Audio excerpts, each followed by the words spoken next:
नमस्कार। ये मजदूर का हाथ है काटिया, ये मजदूरों के ऊपर सनी देओल का प्रसिद्ध संवाद है। लेकिन पिछले एक महीने से स्थिति कुछ ऐसा है, इस देश का मजदूर, इस देश का प्रवासी मजदूर सरकार से बोल रहे हैं, ये मजदूर का हाथ है सरकार, हम अपना बच्चों को कंधों पर उठा के गांव पहुंच सकते हैं। ये मजदूर का पेट है सरकार, बिना खाए काली पेट हम अपना गांव पहुंच सकते हैं। ये मजदूर का पैर है सरकार, नंगे पैर अपना गांव पहुंच सकता है। लॉकडाउन के समय से प्रवासी मजदूरों का परेशान करने वाले तस्वीरों और वीडियो देखने से साफ पता चलता है कि इस सरकार ने इस देश को बनाने वाले मजदूरों का ताकत को मजबूत बनाने में नाकाम हुए हैं। हर चीज का एक सीमा होता है। राजनेता कुछ समय के लिए ये भी भूल गए हैं कि उन लोग राजनीति में क्यों हैं। चले आगे बढ़ते हैं। भारत के माननीय प्रधानमंत्री द्वारा अनियोजित लॉकडाउन की घोषणा से पहले इस देश के अन्य प्रथम राज्यों में कितने प्रवासी मजदूर थे? केरल में 40 लाख, कर्नाटक में 25 लाख, महाराष्ट्र में 25 लाख, गुजरात में 25 लाख, राजस्थान में 12 लाख, तमिलनाडु में 10 लाख, हरियाणा में 10 लाख, पंजाब में 10 लाख, तेलंगाना में 6 लाख और पश्चिम बंगाल में तकरीबन 2 lakh.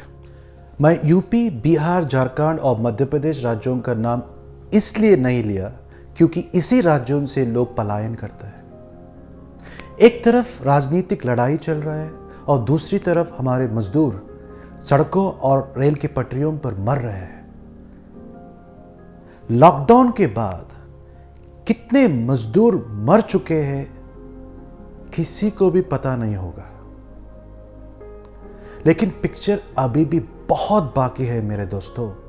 6 gulf cooperative council member countries जैसे Saudi Arabia, United Arab Emirates, Kuwait, Qatar, Oman और बहरीन, इन 6 देशों में भारत के प्रवासी मजदूर तकरीबन 40 लाख है।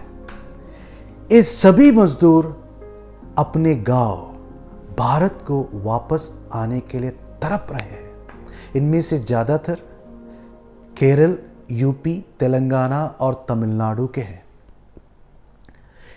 इन्हीं लोगों की मजदूरी के वजह से अरब में बहुत बड़े इमारतें बने हैं। जैसे इस दुनिया का सबसे ऊंची इमारत बुर्ज खलीफा और इस दुनिया का सबसे पहला 7 सितारा होटल बुर्ज अल अरब, ये सभी देश भी भारत का प्रवासी मजदूरों को अपना नागरिक मानते हैं। इसलिए भारत सरकार से निवेदन किया है, कोरोना वायरस पॉजिटिव पाया गया लोग हमारे साथ ही रहेंगे, हम उनको देखभाल करेंगे। लेकिन किसका अंदर कोरोना वायरस नहीं है, कृपया करके उनको वापस भारत लेके जाइए, क्योंकि वो तड़प रहे हैं। लेकिन हमेशा की तरफ मोदी सरकार ने इस प्रक्रिया को देरी की और अंत में यूएई सरकार ने सख्त चेतावनी दी और भारत सरकार को बोला, आप किसी भी सूरत में इन मजदूरों को वापस लेके जाइए। ये आपका ऊपर है, आप हवाई जहाज से लेके जाएगा या नौसैनिक जहाज से। अब ये स्पष्ट है कि इस साल के जुलाई अंत तक सभी मजदूर, प्रवासी मजदूर अपने गांव पहुंच जाएंगे। ईश्वर की कृपया इंशाअल्लाह पहुंच जाना चाहिए।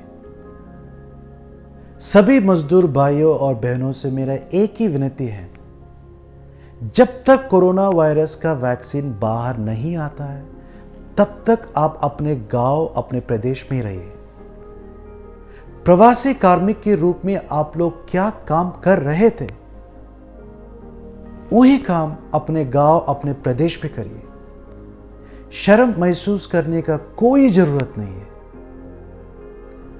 क्योंकि गरीबी में जन्म लेना आपका गलती नहीं है और गरीबी में बढ़ने भी आपका गलती नहीं है। अगर कोई शर्म महसूस करना है तो वो सरकार करेगा, क्योंकि इतना साल के बावजूद भी आपको गरीबी से नहीं निकल पाया। जय हिंद।